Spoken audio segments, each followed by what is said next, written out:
السلام. حضور سورہ الفجر میں اللہ تعالیٰ آیت 2 تا 5 میں فرماتا ہے، ترجمہ ہے، قسم ہے فجر کی اور 10 راتوں کی اور جفت کی اور طاق کی اور رات کی جب وہ چل پڑے. ٹھیک. حضور اس کی تشریح فرما دیں.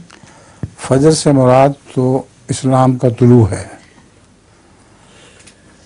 اور 10 راتوں کی پہلے 10 راتیں جو اسلام کی طلوع کے بعد ہوئی ہیں، اور پھر 2 اور 3 کل 13 بنتے ہیں، اور یہ 13 سال مکی زندگی کے ہیں، اور مکی زندگی کے یہ پیشگوئی تھی کہ یہ 13 سال تک ہوگی. پھر تھا واللیل اذا یسر، پھر جو رات چل پڑے گی، پھر مدینے کا دور شروع ہو جائے گا. اور لطیفہ کیا ہے آپ کا؟